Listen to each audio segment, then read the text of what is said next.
네, 추가적인 하락을 막아내기에는 역부족이었습니다. 물론 노출된 악재들이긴 합니다만 계속해서 뉴스 플로우가 업데이트되고 있기 때문에 이런 것들을 민감하게 체크하면서 아직까지는 조금 더 주의하자라는 투자자들의 포지션이 많이 확인이 되는데요. 어떤 또 뉴스들이 있었을까요? 네, 최현재 전문가와 함께 그 부분에 대한 해석까지 들어보겠습니다. 전문가님 어서 오십시오. 안녕하십니까. 분위기가 크게 바뀌진 않았네요, 간밤에도. 예. 맞습니다. 전체적으로 긴축 기조는 여전히 좀 이어지고 있고, 거기에 재료가 첨부된 우크라이나 긴장은 여전히 하기 때문에 시장 어제 출렁출렁 하면서 다우는 0.5% 하락했고, 나스닥은 약보와 S&P 500은 0.4% 하락했습니다. 종목별로 강한 종목을 보면은 EV고 전기차 충전 관련 주식이 있는데 3.6% 상승. 그다음에 루시드가 6.2% 상승, 테슬라도 1.8% 상승했습니다.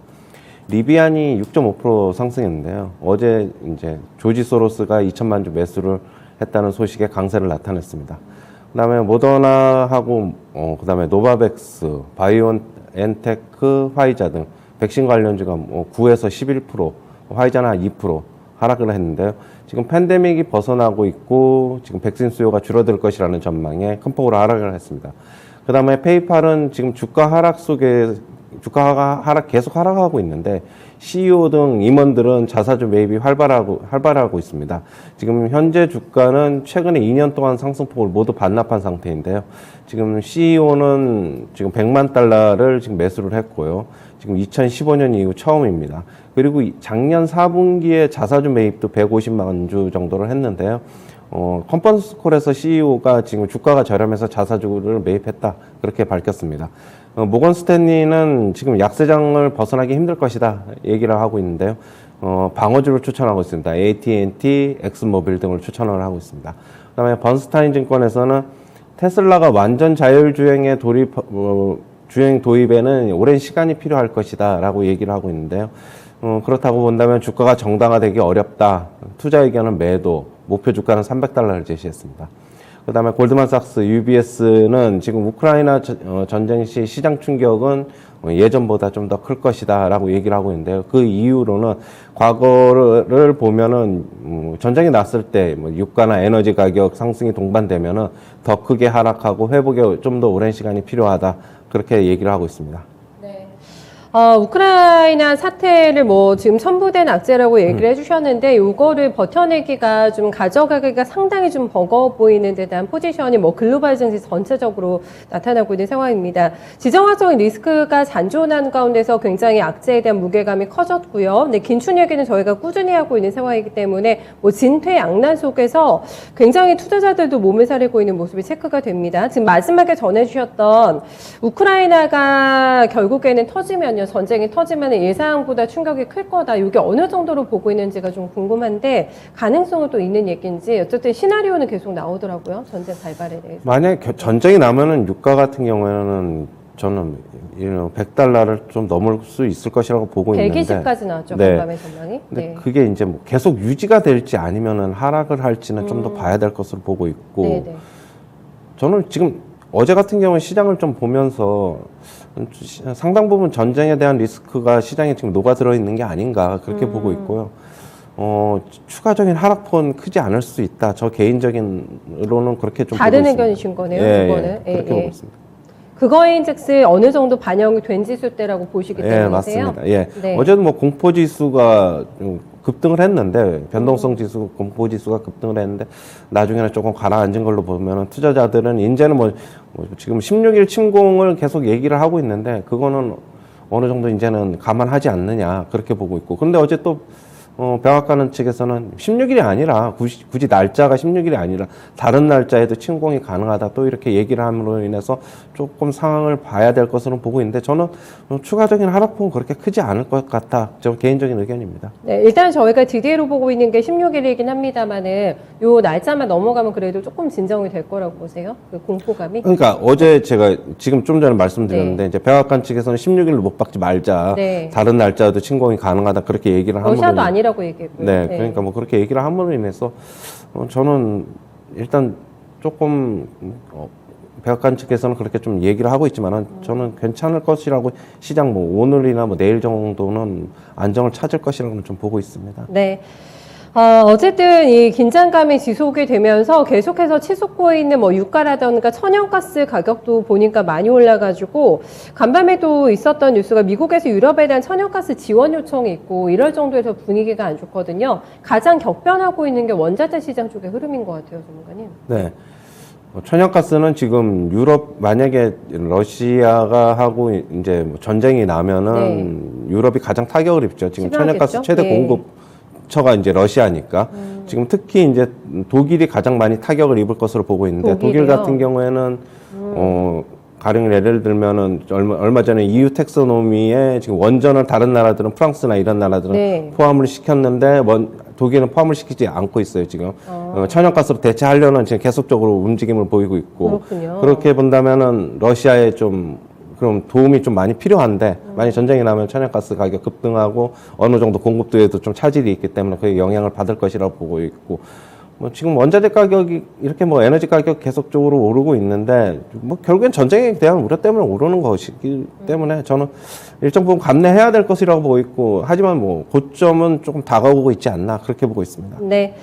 알겠습니다. CPI가 7.5가 나왔던 결정적인 요인도 에너지주, 이 유가의 상승 때문이었는데 이렇게 되면 인플레가 더 걱정이 저희 입장에서는 되죠. 투자자 입장에서는 인플레에 대한 걱정, 뭐 연준도 마찬가지인 것 같은데 연준 안에서도 매파가 좀 분화가 되고 있는 것 같아요. 0.5bp, 그러니까 50bp를 바로 올려야 된다라는 의견도 있고 아닌 쪽도 굉장히 좀 팽팽하다고 합니다. 그 안에서 제임스 블러드 연은 총재 또 발언도 나오기도 했는데 어쨌든 연준의 분위기를 잘 살펴야 될 것 같긴 합니다. 계속 매파적인 발언이 조금 더 우위인 것 같긴 해요. 지금 현재까지. 네. 뭐 어제 같은 경우는 세인트루이스 제임스 블러드 연은 총재 같은 경우 또 다시 한번 강조했죠. 저번에 며칠 전에 얘기한 내용 그냥 또 다시 강조한 건데. 네. 근데 뭐 리치먼드 연은 총재 같은 경우에는 뭐 그럴 필요 있느냐. 점진적으로 금리 인상 계속적으로 하면 되지. 뭐 이런 식의 뉘앙스의 코멘트를 했고요. 네. 이렇게 시장 전체적으로 지금 긴축으로 갈 때는 지금 글로벌 IB들이 얘기하는 거는 그거예요. 결국에는 매파적인 성향의 인사들이 목소리가 좀 더 높을 수 있고 그게 조금 더 정책에 반영이 될 수 있다. 그렇게 본다면은 이쪽에 지금 의견을 좀 더 들어줘야 한다. 뭐 이런 식의 지금 얘기가 계속 나오고 있는 것인데 지금 제임스 블러드 연은 총재 같은 경우에는 상당히 지금 어느 정도 지금 목소리에 좀 힘이 실리고 있는 것으로 보고 있는데 일단은 뭐 제임스 블러드 연은 총재는 파월 의장의 의견을 좀 따르겠다. 뭐 지금 그런 의견이기 때문에 전체적인 좀 의견이 다른 연은 총재들, 그러니까 투표권을 가진 이 의원들의 좀 의견을 좀 조합하고 좀 도출해 봐야 될 것으로 좀 보고 있습니다. 지수에 대한 가격은 지금 3월에 50bp도 거의 다 반영이 된 거라고 보세요? 지수 상황으로는? 저는 일정 부분 어제 조금 더 올랐더라고요. 채권 시장에서 3월에 0.5% 금리 인상이 한번 10% 정도 더 올랐는데 어느 정도 반영이 하고 있다 이렇게 보고 있습니다. 만약에 아주 그냥 긴급하게 뭐 요즘 뭐 회의를 소집해서 갑자기 금리 올리지 않는 이상은 충격은 어느 정도 이제 뭐 제한될 것이다 그렇게 보고 있습니다. 알겠습니다.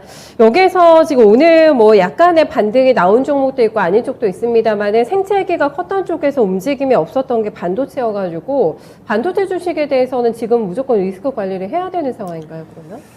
반도체 관련 주식들 같은 경우 어제 이제 어제 뭐 지수 전체적인 나스닥 지수나 뭐 이런 쪽이 좀 비슷하게 흘러간 것으로 보고 있는데 뭐 바로 회복이 나오지는 않겠죠. 그렇게 큰 폭으로 이제 하락을 했으니까. 해결이 돼야지만 뭔가 저가 좀 그런 것으로 보고 있고 어제 뭐 팔라듐 가격이 또 어제 한 국제 시장에서 한 4% 정도 뛰었죠. 이상 뛰었기 때문에 조금 상황을 봐야 될 것으로 보고 있고 뭐 우리나라는 지금 네온이나 이쪽 팔라듐 쪽에 지금 특히 네온 쪽에는 중국에서 수입하는 게 1위이기 때문에 조금 시장 충격은 조금 덜할 것으로 보고 있고 그렇습니다. 일단 반도체주, IT 관련주들 같은 경우에 특히 반도체주는 조금 뭐 하루 이틀, 2, 3일 정도 뭐 조정 거치면은 또 다시 어느 정도는 좀 회복되지 않을까 개인적인 의견입니다. 네. 그래서 또 월가에서도 조언들이 많이 나오지 않았습니까? 모건 스탠리에서는 지금 AT&T하고 엑스모빌을 예를 들어서 얘기를 해주셨는데 에너지주에 대한 베팅 꾸준하게 얘기가 나왔고 AT&T가 주가가 굉장히 약하잖아요. 이것도 좀 방어주 개념이 된다고 보세요, 지금 통신주가? 그렇죠. 통신주는 우리나라도 그렇고 미국도 그렇고 전통적인 이제 방어주기 때문에 뭐 모건 스탠리는 전체적으로 올해 이제 S&P 500을 4,400으로 예측한 기관이잖아요. 그렇죠. 제일 좀 낮게 보는 것으로 알고 있는데 보수적이죠. 네. AT&T 뭐 역시 방어주 그렇다고 본다면은 걔네가 얘기하는 거는 방어주 아니면은 지금 유가가 계속적으로 상승하고 있으니까 엑슨모빌 등의 에너지주를 추천한 것으로는 보고 있습니다. 알겠습니다. 전문가님께서는 국내 주식에 대입하실 때는 요거를 그냥 계속 따라가는 매매는 조금 위험하다고 하신 게 맞으시죠? 에너지주나 이런 거 대응하기에는. 그렇죠. 뭐 그렇죠. 짧게 왜냐하면은 수익 매매. 미국 측에서 만약에 국제시장에서 이렇게 소식이 급등이나 급락이 전해지면은 네. 그 다음에 이제 반응이 실시간 반응이 아니기 때문에 차라리 지금 반대로 한번 뭐 많이 오르면은 팔고 가지고 있으면은 만약에 네. 빠지면은 한번 그럼 다시 사보고 그냥 해서 반대로 한번 매매하는 게 좀 낫지 않나. 샀다 팔았다 하면서 네, 요거는 분위기 파악을 굉장히 네, 빨리 해야지만 또 가능한 수익을 손에 넣을 수 있는 매매이기 때문에 요게 조금 대응할 수 있는 어떤 능력자들만의 영역이지 않을까 생각을 조금 해보게 되고요. 지금 뭐 리오프닝 관련주하고 백신주의 움직임이 확연하게 차이가 납니다. 간밤에 백신주가 좀 많이 빠졌어요. 네. 큰 폭의 하락인데 추세 하락으로 가는 과정이라고 봐야 됩니까? 지금? 그렇죠. 이미 네. 모더나 같은 경우 엄청나게 하락하지 빠졌어요. 않았습니까? 네. 이미 추세는 상당 부분 이제 뭐 이제 되돌리는다기보다는 이제 실적을 얼마만큼 계속적으로 유지하면서 주가가 이제 방어하느냐 이제 그런 싸움인 것 같아요. 화이자 기준으로 봐주신다면 어떠세요? 요것도 추세 하락입니까? 그렇죠. 화이자도 이제 좀 화이자도. 꺾였다고 이제 봐야 되고 결국에는 CEO가 이제 컨퍼런스 콜에서 가이던스도 결국에는 올해 매출은 낮게 예상치를 되시고요. 좀 하회할 것이다라고 얘기한 것도 결국에는 코로나 국면이 이제 좀 벗어나고 있는 것으로는 보고 있습니다. 지금 팬데믹이 결국에는 벗어나고 있는 것으로 보고 있고 백신 수요도 점점 이제 줄어들 것이고 그렇기 때문에 뭐 이제 코로나 특수는 이제 없어졌다 봐야 되겠죠 이제. 그러면 리오프닝은 매수 추천 계속 유지하시는 거 맞으세요? 그렇죠. 저는 네. 계속적으로 이제는 뭐 이제 눈에 좀 들어오기 때문에 네. 예, 매수는 계속적으로 좀 빠지면은 오히려 빠지면은 진입 못한 분들한테는 좋은 기회가 되지 않을까 그렇게 보고 있습니다. 네. 매일매일 또 데일리로 출연을 해주시기 때문에 이 어려운 장세에서 오늘 장을 봐주세요라고 제가 질문을 드리기가 좀 난감할 것 같아요. 또 질문을 받는 입장에서는. 그래서 뭐 전망이라기보다는 오늘 장에 저희가 뭐 포착해야 될 포인트라던가 지금 말씀하셨던 리오프닝 주는 빠지면 무조건 사자 이렇게 얘기해 주셨잖아요. 네. 그리고 기회를 좀 봐야 되는 쪽은 있습니까? 위험합니다만은 내가 매수 베팅할 수 있는 쪽? 네. 어제 전체적으로 장 끝나고 종목들을 좀 봤는데 네. 특별히 아직까지는 뭐 꼭 뭘 사야 되겠다 뭐 지금 딱히 그런 건 가벼우는 없더라고요. 쪽은, 예. 여전히 뭐 리오프닝 관련주는 조금 빠지면은 좀 사보자 얘기하고 그 싶고 정도. 지금 계속적으로 지금 지금 요즘에 지금 미국 시장에서 헬스케어 섹터, 제약바이오 주식들을 좀 봤는데 네. 움직임이 크게 좀 나쁘지 않은 것 같더라고요. 물론 우리가 그거에 뭐 100% 따라가지는 않겠지만은 어느 정도 좀 참고해 볼 필요가 있지 않느냐. 대신 코로나 국면에서 수혜를 입었던 코로나 관련 제약바이오는 좀 제외하고 기존의 전통 제약바이오 중에서 신약 관련 부분이나 이런 쪽 전통적인 왜냐하면 좀 방어주도 될 수 있지 않습니까? 그렇죠.